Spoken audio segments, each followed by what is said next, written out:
Mari kita buka bersama-sama Ulangan pasal 21 ayat 1 sampai 9. Firman Tuhan hari ini saya kasih judul tanggung jawab kita. Ulangan 21 ayat 1 sampai 9. Kita baca bersama-sama ya saudara. Ulangan pasal 21 ayat 1 sampai 9. 1, 2, 3. Apabila di tanah yang diberikan Tuhan Allahmu kepadamu untuk menjadi milikmu, terdapat seorang yang mati terbunuh di padang, dengan tidak diketahui siapa yang membunuhnya, maka haruslah para tua-tuamu dan para hakimu keluar mengukur jarak ke kota-kota yang di sekeliling orang yang terbunuh itu.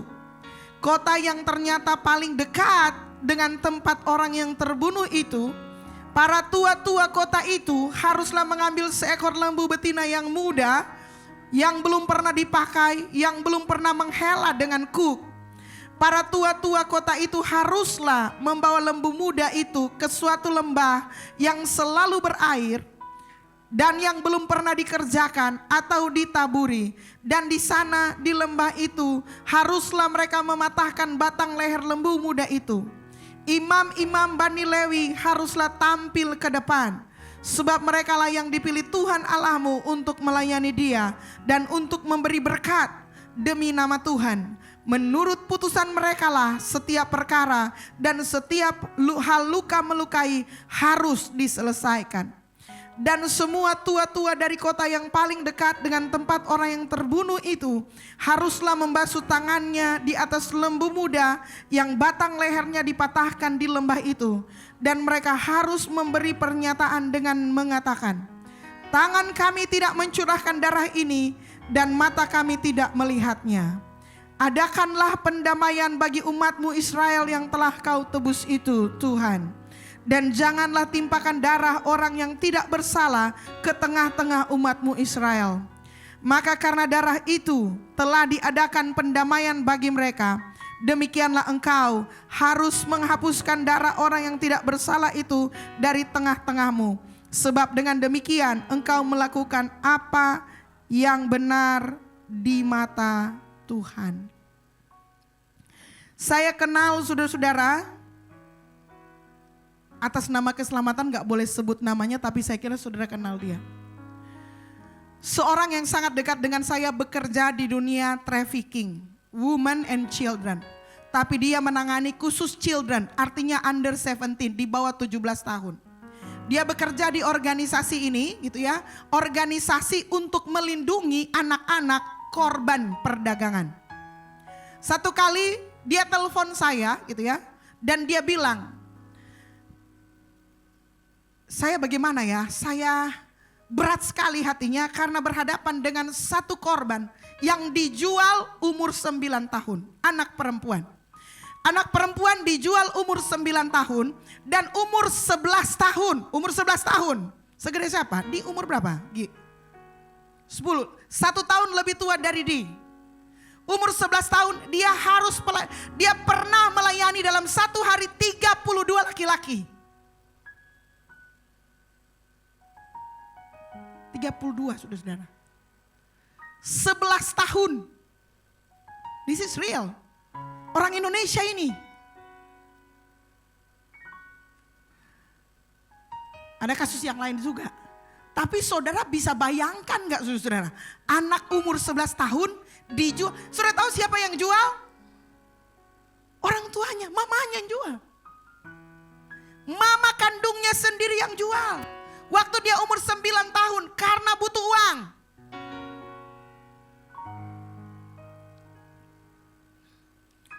Saudara-saudara, 11 tahun melayani 32 laki-laki satu hari. Itu sebabnya si anak itu bilang terpaksa pakai narkoba. Kenapa? Karena untuk membunuh rasa sakit dalam hatinya. Supaya dia somati rasa. Dia perlu narkoba katanya. Untuk apa? Dan mulailah hidupnya narkoba dan seterusnya. Kenapa butuh narkoba? Karena dia perlu membunuh rasa sakitnya. Dia harus mati rasa untuk bisa bertahan dalam kehidupan seperti itu. Saudara-saudara.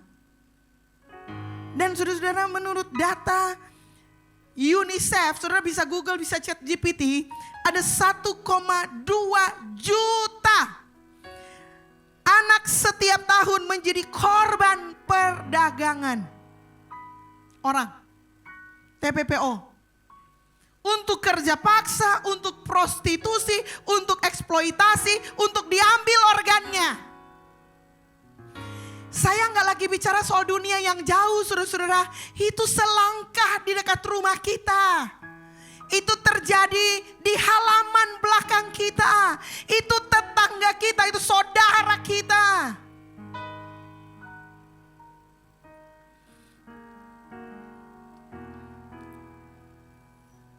Bayangkan saudara-saudara, anak-anak yang seharusnya main, yang seharusnya main boneka Barbie, mungkin yang harusnya lari-lari, diperdagangkan seperti benda.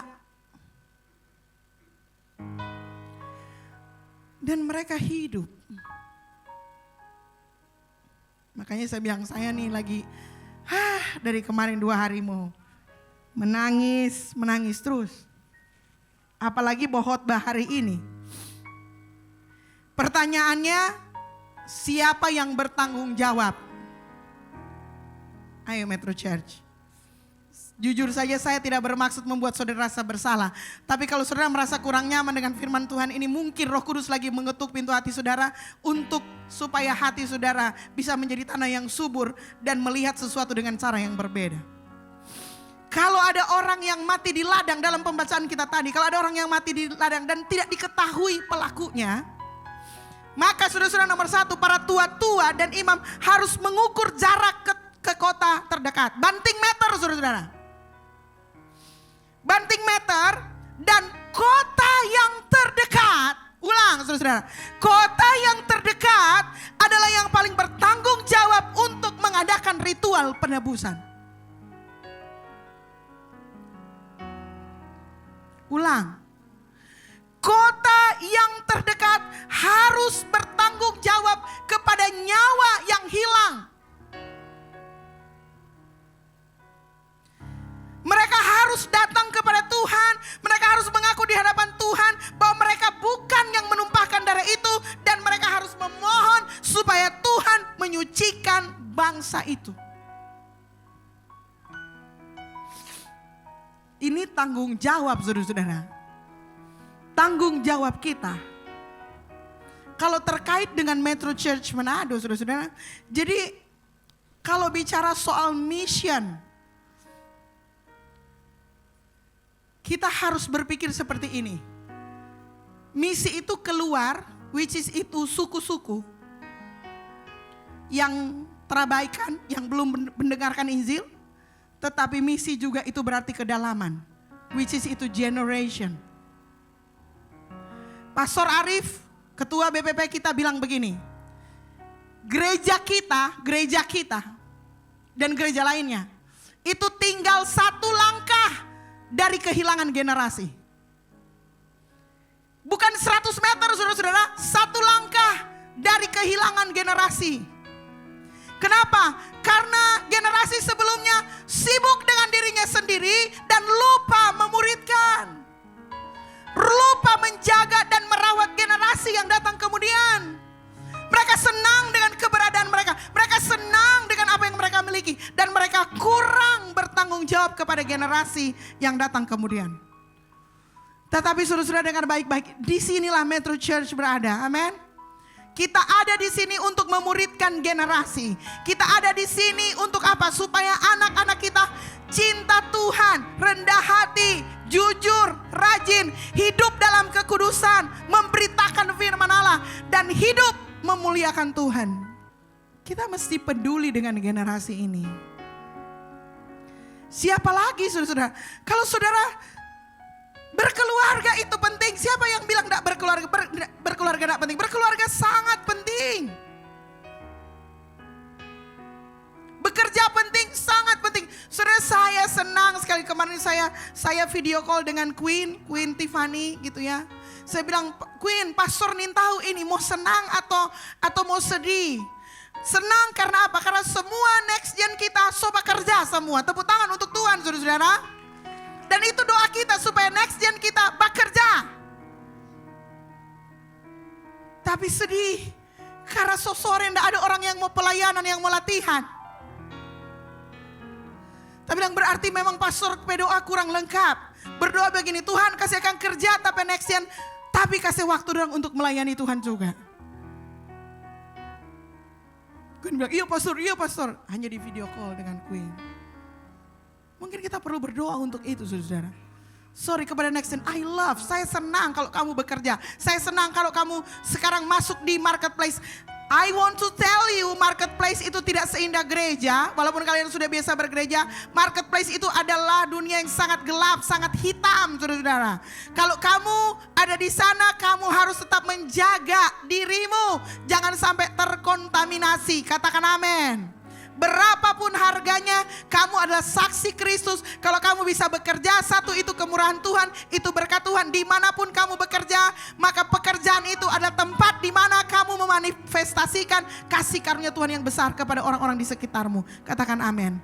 Bahkan kamu bekerja pun itu untuk tujuannya, untuk misi. Amin. Bagi yang sedang berdoa untuk meminta pekerjaan, it's okay. Ada waktunya kamu akan dipakai oleh Tuhan di marketplace. Sebelum waktu itu datang, melayani Tuhan dulu. Karena ada waktu di mana kamu pengen melayani Tuhan, tapi dilarang di dunia kerja karena jamnya mengganggu pekerjaan kamu. But it's okay, kamu tetap bisa melayani Tuhan dengan cara yang lain. Yang penting hati melayani Tuhan harus tetap ada. Karena buat apa kamu bekerja, tapi hatimu kering.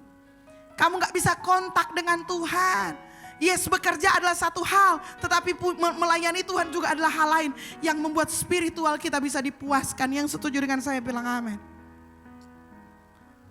So, saudara-saudara, siapa yang bertanggung jawab untuk generasi ini? Di perjalanan saya bilang, karena pulang dari Makassar kami singgah ke Toraja, saudara-saudara, itu kan ada tempat wisata, itu kami lewat saja. Dan kami singgah di sana dan lewat, saya bilang ini saya kesini ini bukan baru pertama kali. Saya kesini sudah dengan tim yang berbeda. Dulu saya pergi ke sana dengan James, dengan Merlin, Shelly. Masih ada fotonya, saya pakai jaket merah. Itu berpuluh-puluh tahun yang lalu. Dan mereka sekarang sudah ada di generasi dan melayani Tuhan di bidangnya masing-masing. Kalau saya gak lakukan sesuatu generasi ini dan gak bergerak dengan mereka untuk menanamkan spirit misi, mereka akan melempem di dalam. Mereka gak akan tahu betapa pentingnya untuk menjangkau dan memuridkan bangsa lain. Kan amin, saudara-saudara. Allah melihat generasi sebagai sesuatu yang perlu diselamatkan. Kita tidak boleh membiarkan mereka mati begitu aja. Di luar sana saudara-saudara ada banyak generasi kita yang hidup tapi sebenarnya mereka sementara mati. Di sekitar kita, anak-anak kita. Berdasarkan kasus Charlie dan Tyler Robinson, pembunuhnya namanya Tyler Robinson. Sama-sama Gen Z, saudara-saudara. Charlie melakukan bagiannya, Tyler membunuhnya. Jadi di dunia ini ada dua jenis Gen Z, yang memberitakan firman dan yang membunuh pemberita firman. Saya mau tanya, anak kita mau dimasukkan di mana? Di Charlie atau di pembunuh? Karena kalau dia gak jadi Charlie, dia pasti jadi pembunuh. Dia akan jadi Tyler. Cuma itu saudara. Gak ada ruang kosong.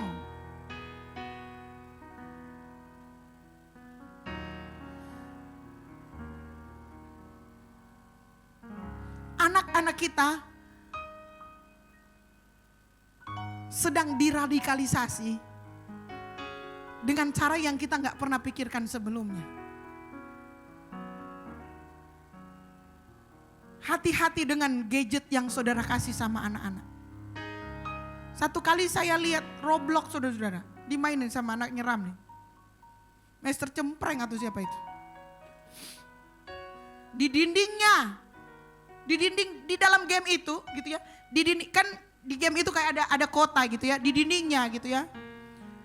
Apa dia bilang? Ya, dia bilang intinya begini. terkutuklah Israel. Begitu. Di dinding, anak-anak lagi main. Saya bilang, hah? Kok bisa? Untung anak-anak yang main masih belum tahu baca. Bayangkan kalau dia sudah tahu baca. Dia berpikir dia lagi main Roblox. Tapi di Roblox dia baca dinding itu dan itu masuk tanpa sadar di alam bawah sadarnya. Dia mulai diradikalisasi tanpa sadar. Dan itu terjadi. Bukan di belakang rumah kita, saudara-saudara. Di ruang doa kita. Di dalam gereja kita. Jadi mereka mungkin kelihatan hidup. Tapi mereka sedang dibunuh. Dan dibinasakan oleh iblis. Semua generasi, semua anak-anak yang Tuhan percayakan kepada kita harus kita jaga karena firman Tuhan berkata, demikian juga Bapamu yang di sorga tidak menghendaki supaya seorang pun dari anak-anak ini hilang atau binasa. Jangan tunggu nanti anak jatuh dalam dosa, jangan tunggu anaknya depresi dulu, jangan tunggu anaknya kehilangan iman baru kita peduli, no. Kita harus kerja dari sekarang untuk mengisi dia dengan nilai-nilai ajaran firman Allah. Kalau enggak, siapa yang akan menjamin dia bisa bertahan di dunia yang semakin hari semakin gelap? Kalau kita enggak peduli dengan anak kita enggak peduli dengan generasi kita sama seperti menumpahkan darahnya perlahan, saudara-saudara. Dan kita akan datang menemukan tiba-tiba ada jenazah dan kita tidak tahu siapa yang membunuhnya. Alkitab bilang, hei, bukan siapa yang membunuhnya, siapa yang terdekat, dia yang bertanggung jawab. Sikut orang kanan dan kiri bilang, siapa yang terdekat, dia yang bertanggung jawab. Dan ini saudara-saudara, tanggung jawab bukan tanggung jawab satu orang. Ayat 3-6 bilang begini, para tua-tua, which is orang yang lebih tua, yang lahir duluan. Imam, para pastor, pendeta, dan seluruh kota terdekat harus ikut ambil bagian, bertanggung jawab. Ada pepatah Afrika bilang, it takes a village to raise a child.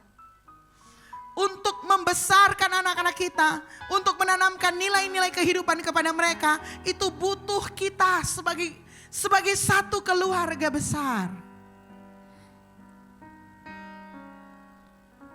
Katakan amin. Karena kalau ada satu anak yang mati, apapun penyebabnya, tanggung jawab itu menjadi tanggung jawab satu komunitas. Satu kali saya lagi belanja di Freshmart. Minta tolong Rofi untuk antar pulang. Rofi datang dengan satu anak kecil. Anak yang pernah datang di Metro Holy Kid. Si anak ini nampaknya takut sama Rofi. Jadi semua tuh Rofi bilang dia backing. Termasuk bantuin dorong itu. Tapi saya punya kereta belanja, saudara-saudara. Lalu saya tanya. Karena ada susu di rak. Saya tanya, kamu mau susu? Dia mau bilang, mau atau tidak? Kalau mau, saya kasih. Kalau tidak mau, tidak kasih. Mana-mana. Mau atau tidak? Begitu kan saya sudah agak galak toh. Akhirnya dia bilang, mau begitu. Lalu kemudian dia sudah pegang itu susu. Lalu dia tidak pernah mau lihat muka saya. Jadi ada Rofi, ada dia, ada saya. Di antrian kasir gitu ya. Lalu saya bilang, ngana tinggal di mana? Rofi tanya, ngana tinggal di mana? Bilang Pak Ibu, bilang maksudnya supaya dia bercerita dengan kita. Dia tidak mau bilang saudara-saudara, dia takut rupanya. Saya bilang, kenapa lari dari rumah? Oh karena Papa ajar. Jadi dia tinggal sama orang lain, dia tinggal sama anak lain. Yang lebih besar dan mungkin mereka menyia-nyiakan dia. Sebenarnya kita so tergerak mau tolong. Kung talia-lia DP rambu di sini ada lem. Talia DP baju lagi ada lem-lem. Tapi bilang begini, aduh ngana kok kita mau kasih doi, ngana karena cuma mau beli akang lem kang. See? Akhirnya singkat cerita pulang dan kemudian tasonin tahu dia dari mana.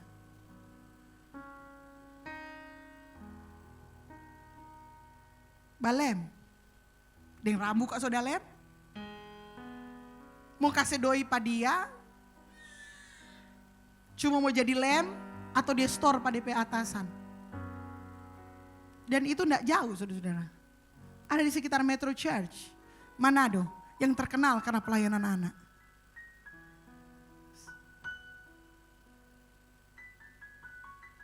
Orang masih ribut soal susu, snack, makanan bergizi.